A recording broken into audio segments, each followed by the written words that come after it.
ini fansnya Bronik nih. Nah, kita kenalan dulu aja nih. Dari Bronik Jansen sendiri, ini sebenarnya sudah berapa tahun sih di dunia marketing? Boleh diceritain dong ke kita. Oke, gua trading di saham itu dari tahun 2005. Hmm. Jadi masih di stage dari online trading lah. Belum banyak sekuritas waktu itu yang masuk ke online trading, jadi masih banyak yang by phone ya. Jadi kalau mau order Iya, by phone gitu. Kalau mau live itu harus ke sekuritasnya. Tapi iya, iya. mulai 2006 tuh ada beberapa yang online trading, jadi udah lebih enak. Tapi waktu itu trading itu belum full time ya, jadi ya masih kayak ya mungkin sekarang juga gue yakin teman-teman juga banyak ya yang punya kerjaan, punya bisnis, tapi sambil trading ya masih kayak gitulah ya dari tahun 2006.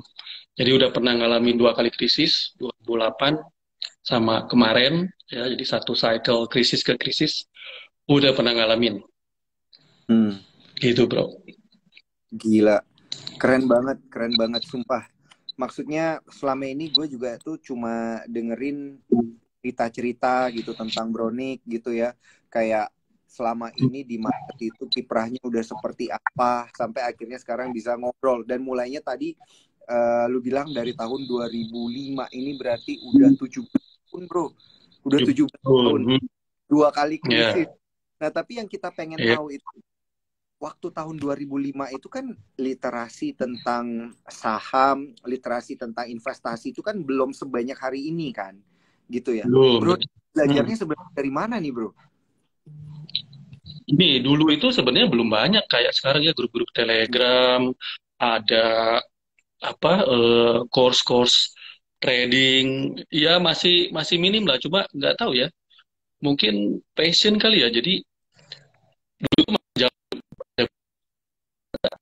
di bawah gitu, sama suka gitu ngeliatin itu, padahal nggak ngerti ya apa artinya, tapi ya suka aja gitu. Jadi orang lain nonton, gue nontonnya itu suka gitu.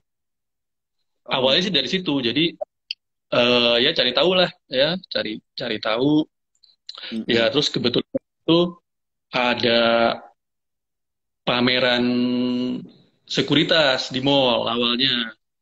mm-mm. Dia pameran online trading. Nah, begitu lihat itu ya udah kan, kebetulan kan emang suka nyari-nyari nggak pernah dapet. Dulu kan susah banget. Pas ada di mall itu pameran online trading, ya udah awal itu dari situ. Nah, Oh, setelah tahu oke. online trading baru lebih dunia agak lebih terbuka ya, agak ya. Cuman bisa lihat oleh agak terbuka gitu. Oke. Jadi, Bro ini kalau boleh kita bilang lebih banyak belajar secara otodidak gitu ya, bener nggak sih? Iya.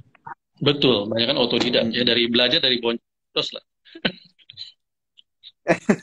Ya, learning by doing Belajar. ya. Iya, iya, bener, bener, bener. Belajar dari Boncos, sekarang muridnya udah banyak banget. Sering deh Bronik lihat deh itu di kolom komentar ya. Yang komentar-komentar ada yang batch 1, ada yang batch 3, ada yang batch 5 gitu.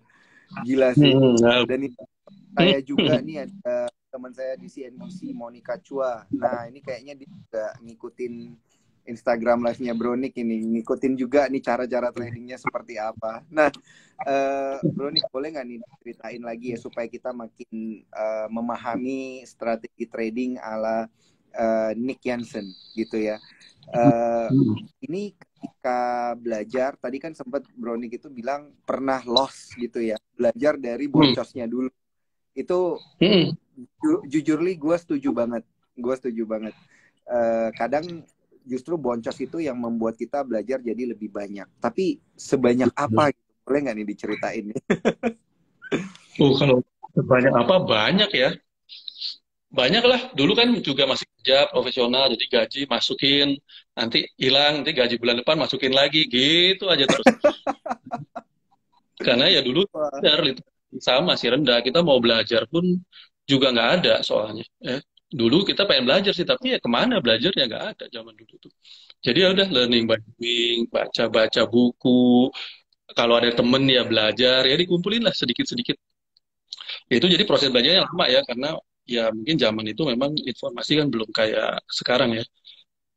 Nah, nanti lah, ya mungkin karena sedikit-sedikit. Cuma kan karena kalau belajarnya itu otodidak, itu jeleknya kan kita nggak dapat ilmu itu tuh kayak berstruktur kayak whole gitu ya. Kita Ya. tahu ini sedikit, tahu ini sedikit. Tapi scattered gitu ya. Kita tahu, tapi nggak punya gambar. Itu yang sulit. Jadi kita nggak tahu kapan pakai tools apa gitu. Karena kita nggak punya apa ya, nggak punya the whole picture gitu ya. Kita ngerti ini sedikit, itu sedikit, ya scattered lah kemana-mana. Nah, lama-lama ya karena saking lamanya ya, udah 17 tahun, boncosnya juga udah banyak ya, lama-lama jadinya tiba-tiba nemu mungkin kayak aha moment gitu ya. Oh, ternyata ini tuh kayak begini loh strukturnya gitu ya. Apa yang Iya, dulu iya. kita pelajari ini tuh posisinya di sini, ini posisinya di sini, ini tuh begini, ini tuh bagian dari ini. Nah, setelah dapet whole picture-nya, baru trading itu jadi gampang, jadi lebih mudah gitu. Itu sih. Hmm, paham, paham, paham. Nah, ini juga bisa jadi satu pembelajaran untuk para cuan troopers ya. Saya setuju banget dengan apa yang Bronik itu bilang bahwa menjadi terampil di market itu butuh waktu, butuh ilmu, dan juga Butuh butuh uang. buang. Ya, benar banget. Itu yang paling penting karena ketika boncos itu ternyata itulah yang banyak mengajarkan seseorang gitu ya. Kroniknya ini Ya, banyak yang uang. banyak yang surprise di sini. Saya dari tadi salah fokus terus baca komentar-komentar dari para cuan troopers dan para fansnya Bronik ini. Banyak yang bilang udah ikut batch 5 baru ngelihat mukanya Bronik seperti apa gitu. Jadi selama ini kalau ngajarin kelas itu gimana Bronik ini? Lewat Cuma podcast gambar berarti? doang. Iya, gua nggak nongol. Cuma Oh, gambarnya doang. Makanya, iya. ya kadang-kadang guanya juga belum mandi gitu, pakai baju tidur gitu. Dikit aja, gak fokus ke materinya aja. Iya, iya, iya. Gila sih. Kita sih dari Sukor Security ini merasa terhormat gitu ya. Bisa pertama kali memunculkan, akhirnya berhasil.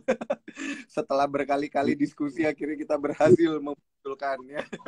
Bronik ke pasar gitu ya. Nah, oke. Ini terkait dengan apa yang dilakukan oleh seorang Nicholson selama ini di market gitu. Hmm. Menghimpun teman-teman membuat satu grup, apalagi ketika saham itu belum populer kan susah ya, Bronik ya, Hmm. gitu. Jadi Hmm. awalnya memulai itu dari mana sih, kayak oke, mau bikin grup, oke, saya mau mengedukasi pasar, oke, saya mau mengajarkan orang menjadi lebih memahami kondisi market domestik. Nah itu gimana tuh mulai? Oke, jadi dulu tuh gini, kan ya mungkin grup-grup udah mulai bermunculan. Nah, gua kan buat trading sendiri kan butuh analisa juga kan. Mhm. Jadi misalnya gua analisa dapat misalnya 3 saham gitu ya, yang oke. Ya. Nah, biasanya cuma satu doang. Mhm. Nah, yang dua tuh kan awalnya mau diapain ini yang dua? Nah, lama-lama sayang juga ya. Gua kayaknya capek kan. Kadang-kadang nyari kayak gitu kan nggak gampang. Nah, akhirnya bikinlah grup awalnya. Jadi yang Mhm. kalau udah 3, yang satu dipakai sendiri, yang dua itu di-share di grup. Awalnya tuh kayak gitu. Mhm. Nah, terus ya sejalan waktu kan grupnya itu lumayan lah ya. Ada ribuan. Memang memang nggak terlalu grup yang apa bombastis banget gitu. Nah, ketika waktu itu ada berapa ribu tuh banyak yang DM Mhm. apa nanyain buka buka kelas dong kok buka Mhm. buka apa ya buka gitulah buka kelas buka kursus kayak gitu banyak yang nanya ya udah. Jadi awalnya pertama kali itu sebenarnya iseng aja karena Iya. banyak yang nanya terus gua lempar balik ke floor. Oke, kalau Mhm. misalnya gua bikin apa trading bootcamp gitu kalian pada mau ikut gak, berapa orang yang ikut. Nah, Mhm. waktu itu guling ya ternyata banyak juga ya udah akhirnya mulailah itu batch yang pertama gitu. Nah, waktu Mhm. itu kan buat batch pertama pun juga belum punya materi apa-apa ya, namanya juga cuma orang iseng doang gitu. Iseng bikin, jadi ya waktu itu sih kejar-kejaran ya, Itu materinya seminggu sekali, jadi seminggu bikin materi ngajar, seminggu bikin materi ngajar, kejar-kejaran sampai kayak gitu, gitu. Hmm. Awalnya kayak gitu. Nah, Oh, kalau sekarang sih jadi kesulitan ya. Karena seneng juga sih, ngajar tuh kita juga dapat ilmu baru, dapat duit yang pasti juga, dapat teman-teman, dapat pengalaman, dan dengan ngajar tuh gue juga jadi belajar juga gitu. iya, iya, iya, itu dengan mengajar kita juga jadi belajar gitu ya. Dan Jadi pasti kan Bronik ini mulai untuk buat grup dan mengedukasi rekan-rekan sekalian ini mungkin udah bertahun-tahun juga dong ya pasti ya Bronik ya. Dari sebelum pandemi ya udah ada kelas-kelasnya gitu ya. enggak pas pandemi, Kelasnya itu justru ketika pandemi gitu ya. pandemi. Iya. Baru Oke. kok 20 kayaknya, 2020 ya. baru. Wah, keren, keren, keren, keren.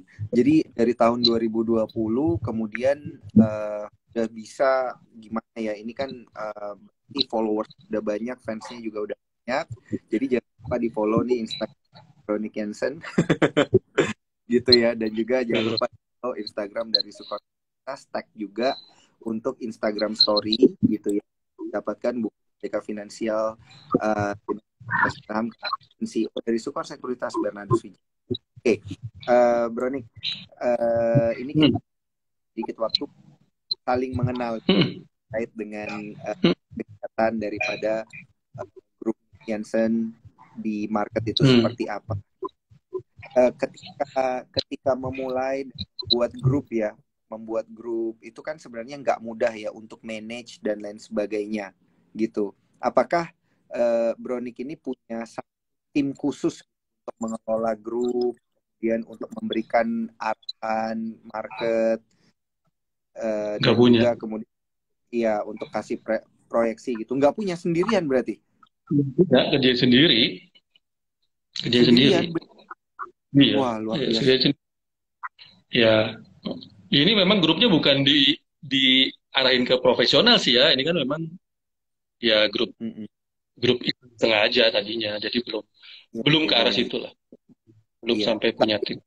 Untuk kelas-kelas bootcamp ini kan banyak yang komen nih, wah ada kelas bootcampnya gitu, kelas bootcamp tapi tetap berjalan gitu ya, Bronik ya. Tetap, ya tetap. Itu kan Nah, di luar jam market. di luar jam market. Jadi kalau pengen bergabung, pengen diskusi lebih banyak lagi, nanti bisa cari langsung ke Instagramnya Bronik atau bisa cari lewat Telegram ya, join di grupnya Iya, gitu ya. Dan Telegram. Iya. Ya, oke, join di grup ini Telegram ya. Nanti di sana info oke, detailnya. oke, siap-siap, keren nih. Gila 17 tahun di tahun 2005 itu saya SMA itu Bronik udah trading, udah belajar tentang capital market sih itu luar biasa. Jadi Oh, eh, iya. perbedaan besar antara tahun tersebut gitu ya kalau ngelihat retail sama saat ini setelah pandemi. Bedanya apa sih? Boleh diceritain? Ya, sekarang banyak banget ya. Setelah pandemi itu, gua ngelihat banyak banget orang yang akhirnya terjun ke saham ya. Mungkin karena pandemi nggak ada kerjaan ya, jadi mikir kali. Diem di rumah, cara mau ngapain yang bisa ngasilin duit ya. Nah, cuma sekarang tuh kayaknya momentumnya kemarin udah dapet di pandemi kemarin. Jadi sekarang kayaknya literasi saham tuh udah ini ya, udah apa? Ya udah banyak banget, udah open banget, udah luas banget. Jadi retail juga jadi tambah banyak ya. Kalau lihat ya tambah rame ya. Iya. Kalau lihat apa, Sukor juga rame banget gitu. Udah makin Apa event banyak berubah. banyak, ini banget, gitu. Seru banget Sukor ini. Ya, seru dong. Kita meramaikan transaksi retail nih, bro. Makanya kita Iya, happy banget nih ada yang kita support kita. Jadi kita support untuk mengedukasi pasar, untuk pendalaman pasar supaya kita semua jadi lebih punya literasi keuangan yang baik. Nah, untuk Bronix sendiri, kalau perubahan yang baik ini kan sekarang juga banyak apa namanya saham ya, kemudian ikut di bursa gitu ya, dan juga banyak perubahan nih sekarang, banyak saham-saham yang kita bilang middle cap dan juga small cap yang lebih banyak mungkin ya, ini menarik perhatian dan market gitu. Nanti tanggapannya seperti apa? Apa dulu juga seperti itu gitu? Dulu kan tahun 2005 itu satu lot itu sama dengan 500 lembar. Betul. Nah, sekarang satu lot 100 lembar. Yang banyak gerak itu yang middle cap sama yang small cap gitu. Nah, ini tanggapannya seperti apa? Apakah kedepannya akan seperti itu? Oke, ya emang saham-saham kecil itu kan gampang digoreng ya. Jadi seru. Kalau kita blue chip kan sebenarnya bosen. Ya gua sendiri sebenarnya nggak gitu suka saham-saham blue chip. Tapi gua sendiri nggak sampai yang terlalu gorengan ya. Hmm. Nah, kalau gue lihat sih memang emiten-emiten yang baru masuk ini kan kebanyakan emiten-emiten yang small cap ya. Iya. Karena yang gede-gede udah duluan lah ya. Mereka pasti secara persyaratan, secara kualitas udah lebih memenuhi syarat. Jadi udah duluan nih yang malah yang kecil-kecil yang banyak. Nah, Mm-mm. yang kecil ini gampang untuk apa ya? Untuk di boost gitu ya. Jadi seru. Nah, cuman ya karena saham-saham kecil ini hanya butuh duit kecil untuk bisa menggerakkan naik ataupun turun, jadi kan dia volatilitasnya tinggi ya. Makanya sekarang tiap hari saham-saham itu ya ada aja yang arah ya, pasti ada yang arah, pasti ada yang ARB saham-saham kecil itu.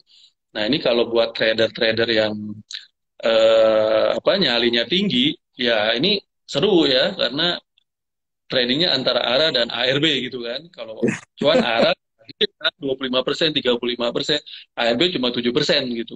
Betul, Jadi betul. ya banget, ya tiap hari kalau diperhatiin ya ada aja saham-saham kecil yang di-shoot ke atas sampai ARA ya. Pasti ada tiap hari 2-3 saham itu ARA.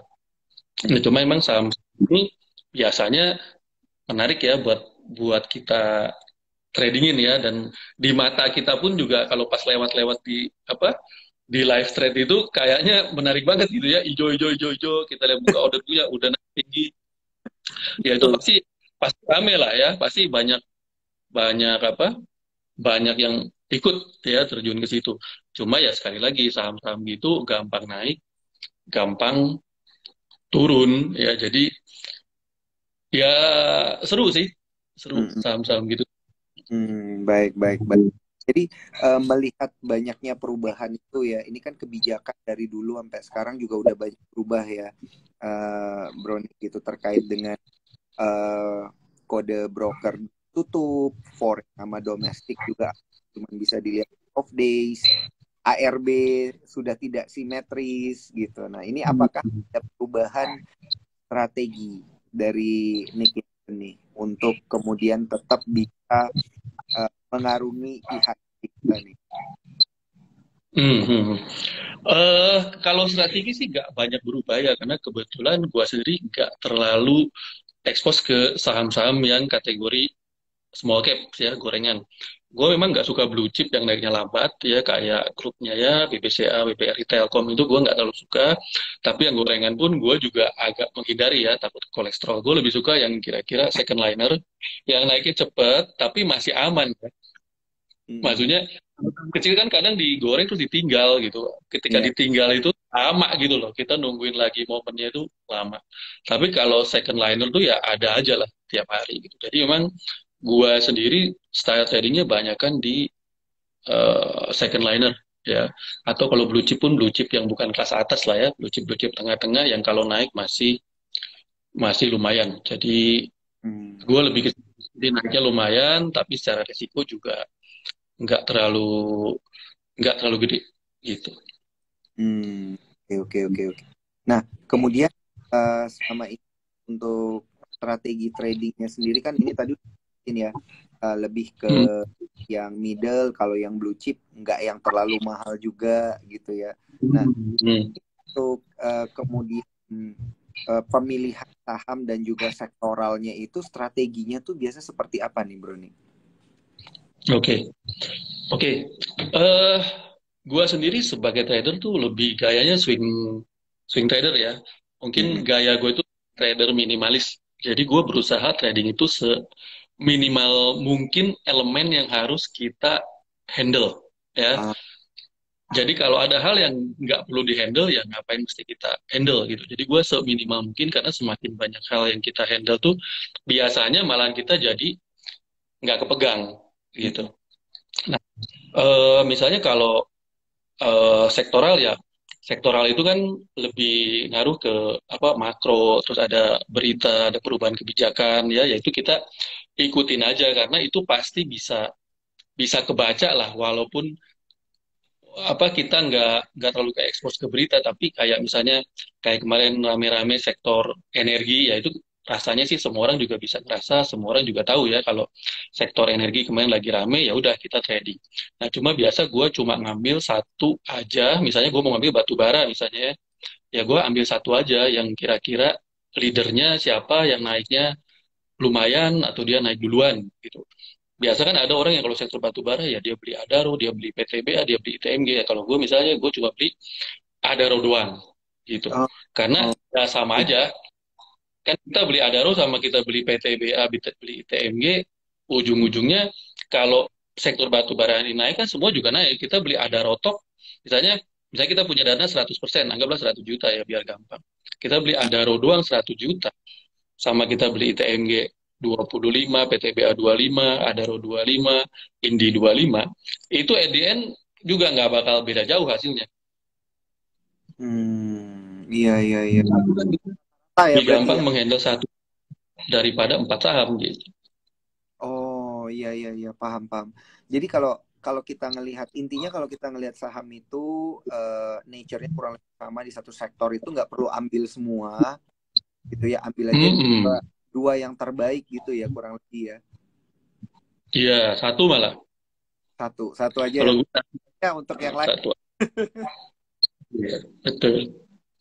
Oke oke oke. Betul. Nah ini menarik nih Brony. Tapi kalau mau dibandingin ya tadi kan udah disebutin gaya trade dan strateginya gaya tradingnya berarti lebih trade gitu. Tapi apa semua portfolionya trade atau uh, long term invest gitu. Ah, oke. Ada Ya gue, trade hmm. gue nggak punya porto investing. nggak punya. Jadi gue coba punya porto porto trading aja.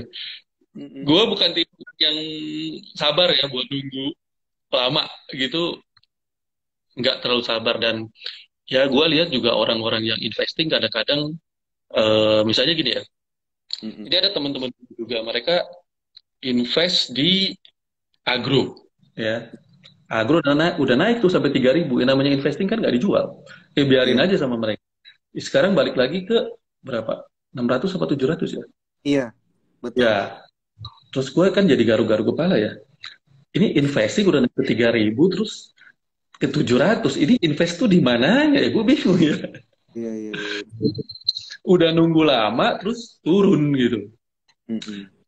ya, kecuali kalau memang investnya juga apa jago ya, jadi dia bisa sell di pucuk gitu ya, ketika apa rotasi sektornya udah nyampe di wali pucuk itu ya mungkin bisa, tapi emang mungkin bukan gaya gue ya, gue sendiri nggak kuat untuk lama-lama. Jadi trading gue tuh ya paling 2 minggu 1 bulan lah biasanya, masuk 2 minggu 1 bulan. Kalau sampai tahunan it's not my style. Oke oke oke oke oke.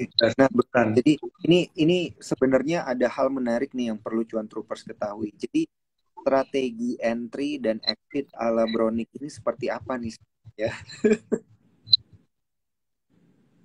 Oke. Kalau entry gini ya, karena gue trader, jadi kita ya toolsnya technical ya.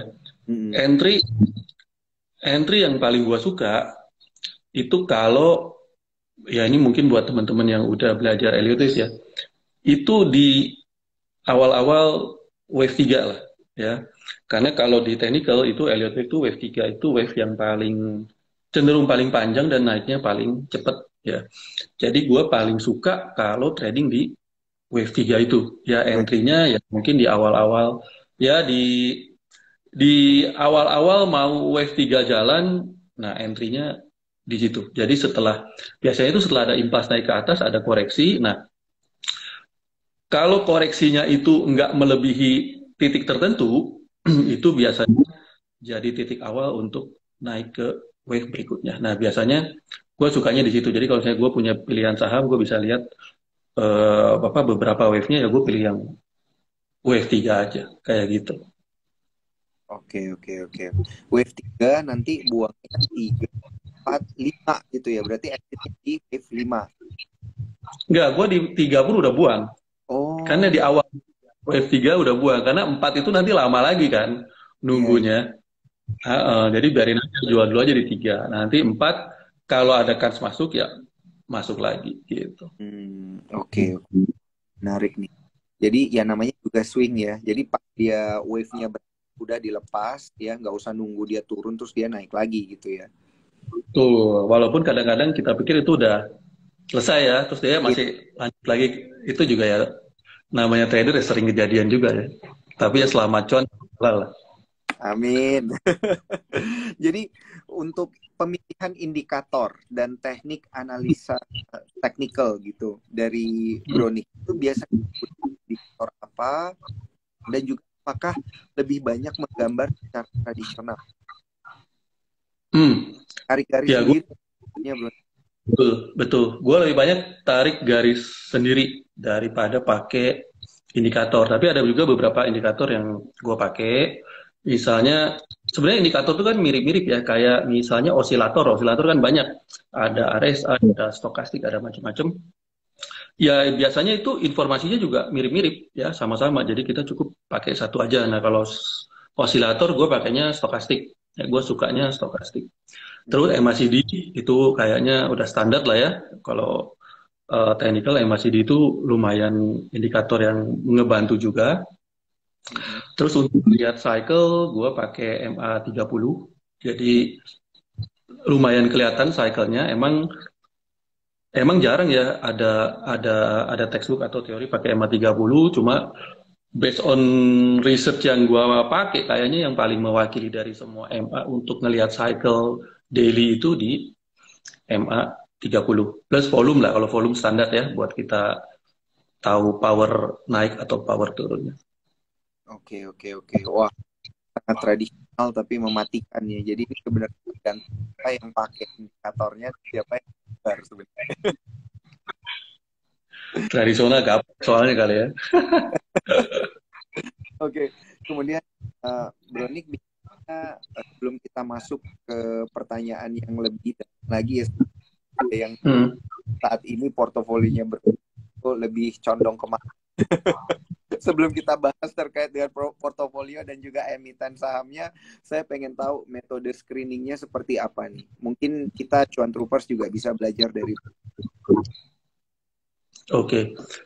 Oke, sama. Jadi screening gue nggak punya screening yang sifatnya algoritma ya. Jadi screeningnya manual, cuma karena sering tiap hari, jadi kita kayak udah hafal ya. Oh, kemarin yang jalan misalnya sektor energi. Oh, sektor coal. Oh, kemarin eh, digital bank sempat dinaikin, misalnya gitu ya. Nah, karena kita udah lihat tiap hari, jadi tanya sih udah kayak hafal ya. Jadi nggak dipakein apa algoritma lagi. Memang sekarang kan ada RRG ya buat ngelihat apa rotasi gitu. Cuman kan RRG itu kadang by sektor di mana sektor itu juga gede ya, di bawah sektor ada subsektor lagi yang geraknya juga belum tentu bersamaan gitu. Jadi biasanya gue kalau di online trading gue, ya gue udah kelompokin beberapa saham itu menurut sektornya.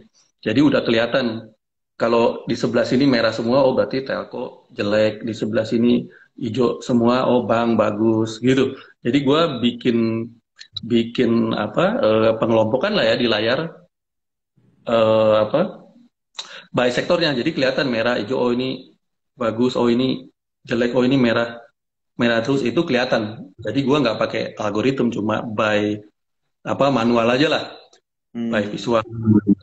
screeningnya. Nah, yang kedua, karena kita sering liatin, jadi kita pasang alert aja di trading view-nya. Jadi ketika nanti alertnya bunyi, misalnya tut tut tut tut, ada lo bunyi, tut tut tut tut, PTBA bunyi. Oh, jadi kita ngerti, oh ini berarti sektor call lagi jalan, misalnya gitu. Nanti misalnya Big Bang, BBCA bunyi, BBRI bunyi, oh berarti ini lagi jalan sektor ini. Lebih ke kayak gitu sih buat Oh, screeningnya. Jadi agak manual juga gue screeningnya. tapi sense-nya berpengalaman memang berbeda ya. Sama yang baru belajar, ini kan ada sense juga ya untuk milih emitennya yang mana, untuk dengerin dari ada Hmm. jadi Itu bahasa dari Gaptek sih sebenarnya.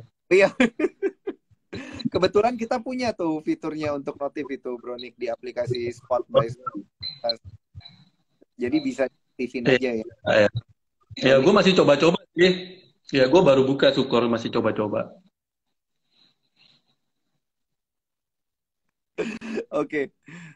Kemudian kita tuh pengen tahu ya Bronik, terkait dengan kondisi market sekarang gitu. Tadi kontroversi kita yang punya posisi gitu,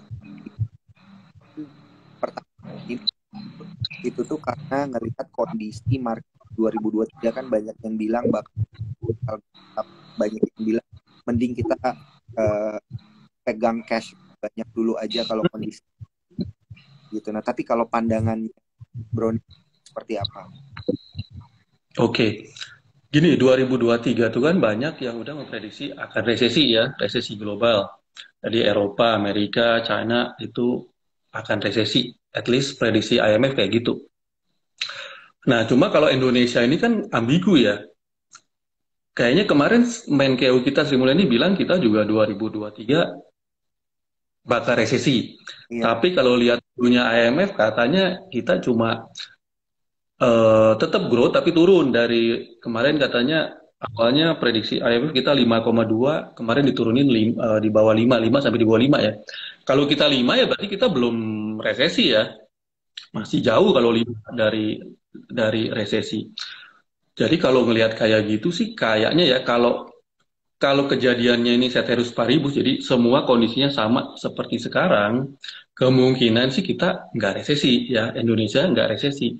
Tapi kalau market itu tetap akan crash juga. Jadi walaupun kita ekonominya nggak resesi, tapi kalau dunia ini marketnya mereka resesi terus marketnya crash, kita juga nggak mungkin menghindar naik sendirian. Jadi kita juga tetap akan ikut juga. Walaupun mungkin kenyataannya kita nggak resesi, tapi marketnya sih tetap akan ikut. Ya, cuma balik lagi resesi atau enggak tuh kayaknya tergantung dua hal ya. Kalau tahun depan satu Rusia Ukraina tuh nanti mau kayak apa, terus Cina sama Taiwan itu nanti eskalasinya mau kayak apa ya kalau nanti perang itu ikut-ikutan. Itu kan kalau Cina Taiwan nanti yang ikut-ikutan banyak ya di belakangnya. Ini kayak Rusia Ukraina jadinya urusannya jadi panjang gitu. Ada krisis energi lah, harga energi naik lah, jadi pangan naik. Itu yang lebih itu bisa jadi apa tambah ya itu mungkin lebih confirm resesi ya, tapi kalau cuman gini-gini aja seperti yang sekarang ada, artinya Cina sama Taiwan ya cuma saling gertak doang, Rusia Ukraina ya gini-gini aja, mestinya sih Indonesia nggak resesi ya, tapi market tetap akan turun, Iya, iya, iya. walaupun kita Pasti adalah apa sih yang istilahnya kita bilang itu efek kejut gitu ya. Jadi kalau terjadi sesuatu global, kita juga latah gitu ya. iya, iya betul, betul kayak gitu. Jadi kita juga kalau kalau view gua tahun depan mungkin kita nggak resesi, tapi market tetap akan koreksi, gitu, akan ikut berkoreksi. Oke, oke, oke, oke. Baik. Nah, kalau kita ngelihat dari sisi lain, dengan proyek seperti itu, saran dari kita apalagi para pemula yang baru belajar, itu tuh sebaiknya kita kalau pertama kali belajar investasi atau untuk swing trading, itu sebaiknya kita lebih melirik atau lebih memberatkan ke nih yang menarik untuk diperhatikan. Untuk Windows apa untuk tahun depan? Untuk Q4 tahun depan. Oke, kalau untuk Windrest, ini sebenarnya terlalu dini ya, masih agak sulit juga ditebak. Tapi kalau Windrest tuh ya standar pasti Big Bang. Ya, itu udah standar lah ya, karena fund-fund besar kan pasti pegang Big Bang dan mereka punya kepentingan untuk naikin harga. Mm-mm. Yang kedua, gue lihat kayaknya energi itu masih bisa naik untuk terakhir kali. Ya, jadi kalau dari technicalnya, idealnya masih ada satu kali swing lagi buat sektor energi untuk bisa naik ya. Mudah-mudahan itu terjadinya di akhir tahun ya, pas Windrest. Mm-mm. Terus kalau dari gua ada dua sektor yang lumayan menarik, tapi ini agak tricky ya, karena ini harus nunggu konfirmasi dulu ya. Yang pertama itu bank digital. Kemarin sempat di shoot up. eh, Arto, BBYB, BBHI itu lumayan menarik, tapi butuh konfirmasi ya. Jadi ini nggak bisa langsung masuk. Dia nggak boleh bikin lower low dari yang low kemarin. Kalau dia nggak bikin lower low, itu ada kans buat diangkat di Windrest. Ya, cuma dalam hal ini mungkin lebih ke Arto lah ya, yang market cap-nya gede. Mm. Yang kedua, yang gue lihat ini eh, sektor pulp. Ya, jadi Tekim sama INKP itu juga kayaknya potensi. Tapi barengan sama ini INKP sama Tekim juga perlu konfirmasi ya. Sekarang INKP sama Tekim tuh mudah-mudahan lagi di awal wave 3 ya. Mm-mm. Nanti kalau itu terkonfirmasi jalan wave 3 ya kemungkinan bisa jalan juga di Windrest. Jadi kira-kira jagoan gua itu deh. Oh sama kalau dari bank tuh ada satu bank yang menarik ya, yaitu Bank Danamon. Bank Bang. Danamon ini udah turun lama, terus udah nyamping geraknya, dan kemarin tiba-tiba breakout. Ya, jadi itu juga lumayan lumayan menarik. Apalagi dia punya story. Walaupun hari ini ARB dan ada kasakusuk katanya nggak jadi. Eh, MUFG beli Panin, tapi ya nggak tahu ya. Kita tunggu aja. Tapi based on teknikalnya sih Bang Danamon itu menarik. Mm. Kira-kira itu loh buat Windrest. Nah, kalau tahun depan, kalau resesi sih biasa ya sulit ya. Semua sektor biasanya sulit sih. Semua sektor turun. Kalau Bener. susah itu kan. Tahun depan sih ya, tahun depan tuh mendingan sektor cash aja. Mm-mm. Ya, abis Windrest, Desember, awal Januari tuh kayaknya sektor cash itu yang paling menarik sih. Oh, oke. Sektor cash ya. Kalau terkait dengan sektor kan tadi Bronik sempat sektor energi gitu ya. Kalau sektor energi misalnya yang batu bara turunannya kan kayak misalnya sektor perkapalan yang batu bara gitu di akhir tahun mana tuh? Apakah akan terimbas juga tuh dengan window dress? Kalau ngelihat sekarang perkapalan kayaknya udah udah di level keseimbangannya ya. Jadi kayaknya kemarin naiknya tuh kebanyakan ya, yang benar tuh ya sekarang gitu. Jadi mau ngarepin naik lagi kayaknya belum ya perkapalan. Oke oke oke. Berarti udah pricing itu ya kemarin ya. Iya, udah price in lah sekarang itu. Kemarin kan Hmm, naik tinggi banget, sekarang udah koreksi, tapi kan masih jauh di atas sebelum krisis energi kemarin kan. Jadi ya kayaknya price-nya di situ. Belum ada tanda-tanda lagi buat perkapalan buat naik. oke oke oke oke. Dan ini menarik. Tadi udah di-spill di Bank Danamon gitu ya. Mungkin bisa rekan-rekan juga para cuan troopers bisa memperhatikan nanti gerak ke depannya akan seperti apa. Dan belakangan ini kita lihat sektor teknologi loh. Bronik, ini gimana nih sektor teknologi akhir Ya, di akhir ya. tahun kan mau ada beli-beli juga ya yang IPO nanti. Hmm. Ya, ini nggak tahu ya. Kalau ngelihat kasusnya Buka sama Goto, gua nggak yakin beli-beli ini bakalan bakalan rame ya. Gua rasa sih orang banyak yang kapok ya, maksudnya termasuk gua sendiri. Kalau misalnya mau suruh beli, ya beli-beli ya gua kapok lihat Buka sama Goto kayak begitu gitu kan. Tapi yang nggak tahu, katanya sih gua denger fundamentalnya lebih bagus ya beli-beli. Tapi ya baru denger-denger aja, belum lihat. Tapi kalau base secara umum ya kapok lah. Hmm. Jadi Buka sama ini kapok. ada yang searah nih jawabnya kapok juga katanya. Ya, Tapi ya nggak tahu juga ya. Ini kan sektor teknologi kan udah turunnya udah dalam banget, udah bottom banget. Jadi tinggal nunggu giliran aja sebenarnya. Nah, kalau misalnya tahun depan itu benar-benar resesi, biasanya salah satu obat resesi itu kan menurunkan suku bunga juga. Nah, kalau suku bunganya turun, itu ada kan buat saham-saham sektor teknologi buat rebound. Tapi kan itu masih tahun depan. Tapi minggu kemarin ya, kayaknya minggu ini ya, ada Iya. minggu kemarin ya, saham-saham teknologi itu sempat diangkat ya. Kayak Mm-mm. Bank Digital, GoPro itu sempat diangkat, tapi ya masih masih sebatas PHP kayaknya ya. Ya mesti harus kita lihatin lagi ya. Tapi kalau dia bisa sanggup bikin higher high, ya lumayan menarik karena harganya memang udah di bottom banget. Hmm. Gitu. Oke, oke, oke, oke. Terus banyak yang ngelihat juga ini ke properti dan juga konsumer nih, Bronik, gitu kan. Properti sama infrastruktur gitu kan. Ini kan udah punish market ya. Kalau kita Hmm. dengar kayak emiten-emiten infrastruktur tuh konstruksi kayak karya katanya more red issue. Tapi kalau kita lihat pergerakan sahamnya ini ditekan lagi gitu year to date low. Nah, pandangannya itu seperti apa? Ini adikarya cuma contoh aja ya, teman-teman di Hmm. diskon. Ya, ya. Ya, gue sendiri sih dengan kemarin baru naikin suku bunga, terus antisipasi The Fed juga naikin lagi. Kayaknya dua sektor itu belum ya. Properti sama konstruksi itu kayaknya belum lah.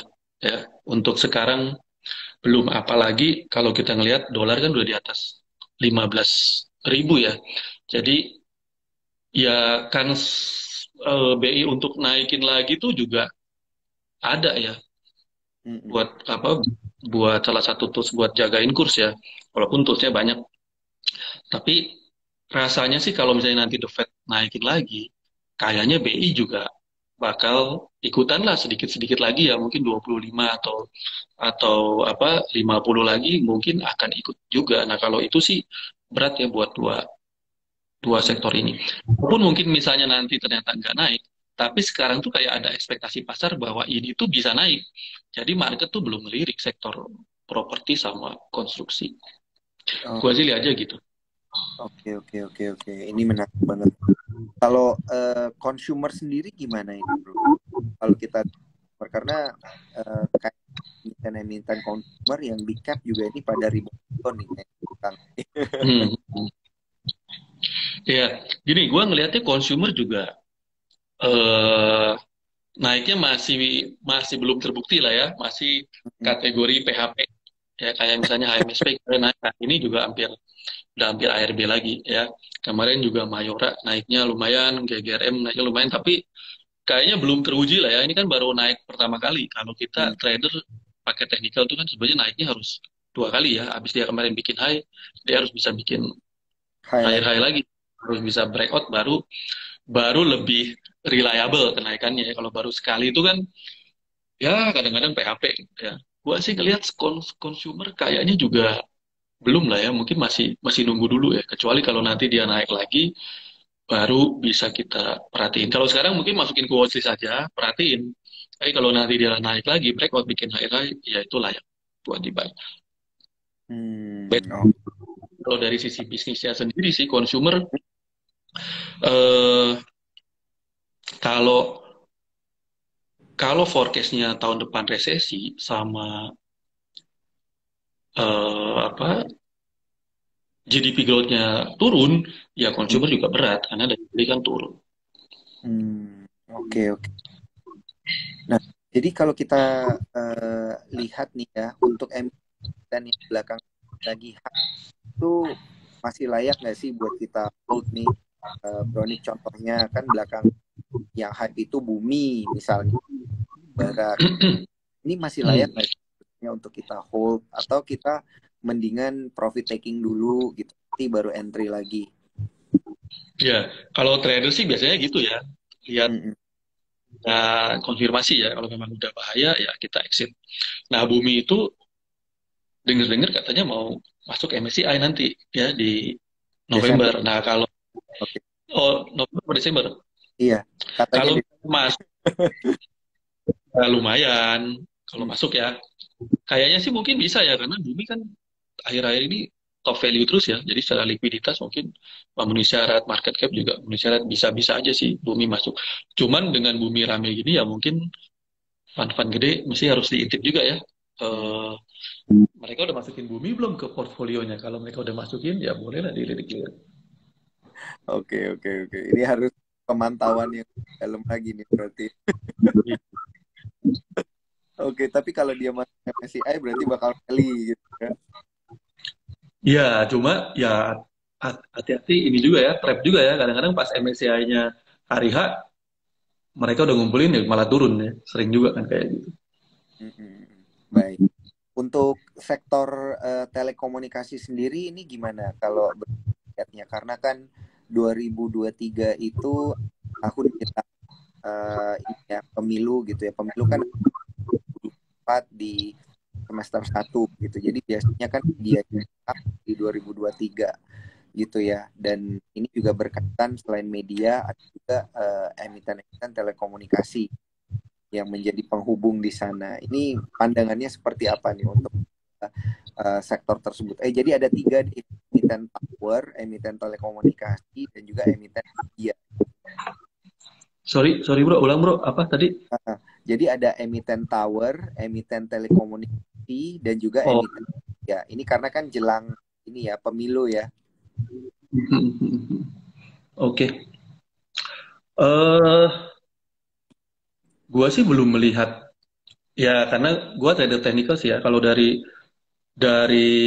chart yang kita lihat sih sektor telco ya so-so aja. Bagus enggak, ya jelek juga enggak ya, tapi masih so-so aja. Kalau tahun depan pemilu kayaknya sih juga mestinya nggak terlalu ngaruh secara signifikan ya.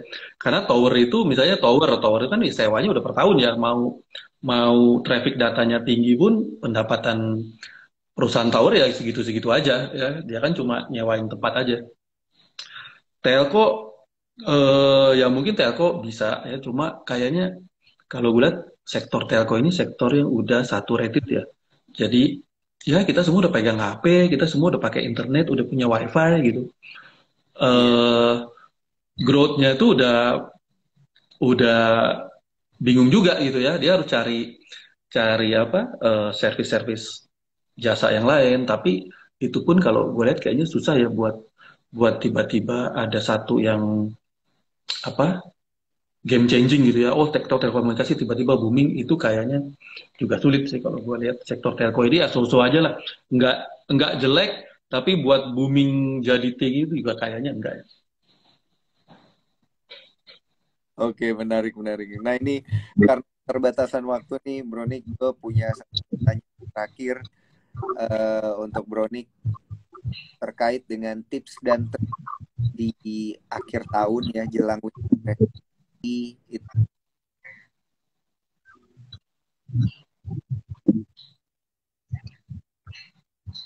lebih banyak cuan gitu. Bronik. Aduh, putus-putus bro, suaranya bro, sorry bro. Boleh diulang Oke, nggak bro? iya, iya. Kita mau tahu tips dan trik dari Bronik di kuartal keempat jelang window dressing ini seperti apa, supaya nggak terlalu banyak boncos. Hmm. Oke. Aduh, ini gue boleh buka chat nggak? Boleh banget, boleh banget. Wah, justru ini yang kita tunggu-tunggu nih. Biar ada gambaran. Ntar gue buka dulu.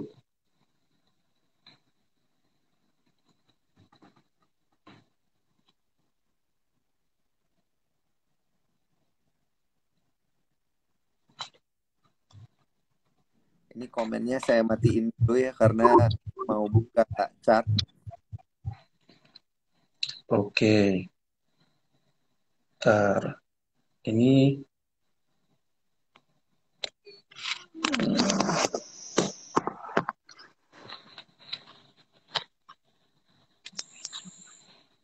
kelihatan nggak? Ya, kelihatan. Kurang tinggi. Oke, oke ini. ini chart IHSG itu saat ini di akhir tahun posisinya eh, kayak gini ya. Ini kemarin, ini 1 minggu kita sideways. 1 minggu terakhir ini kita sideways. Jadi setelah naik 5 hari berturut-turut di sini, terus seminggu ini kita sideways di sini. Nah, ini kalau bisa breakout lagi minggu depan, ya ini bagus ya.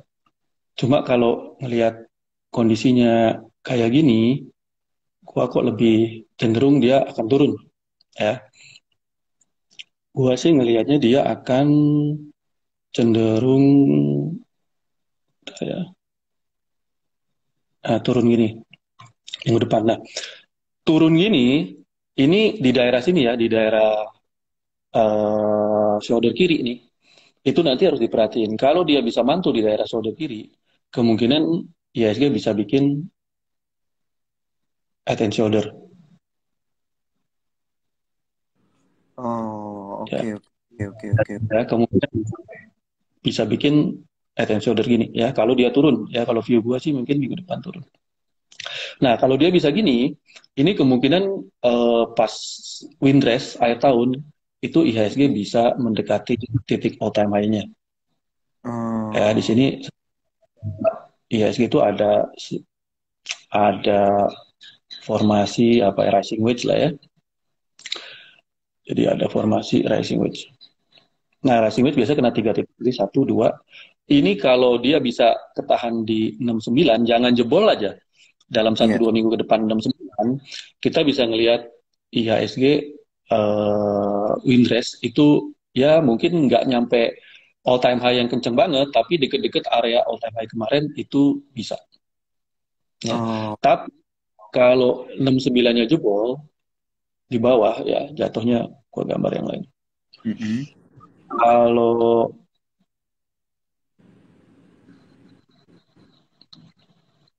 kalau ini jebol ke bawah gini, nah di bawah titik ini 6930 itu Ya.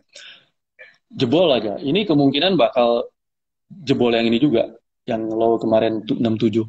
Itu kemungkinan bakal ke situ dan kalau dijebol juga kita akan ketemu November ini mungkin di sekitar 6 65 ya. Nanti baru naik buat windrest. Kira-kira ya mungkin dekat-dekat 7.000 lah. Tapi ini windrest yang enggak all time high ya. Jadi ini Oh, nanti usianya di 1-2 minggu ke depan mm-mm. itu bisa nggak dia bikin IHNS, bisa nggak dia kejaga di area-area left shoulder-nya.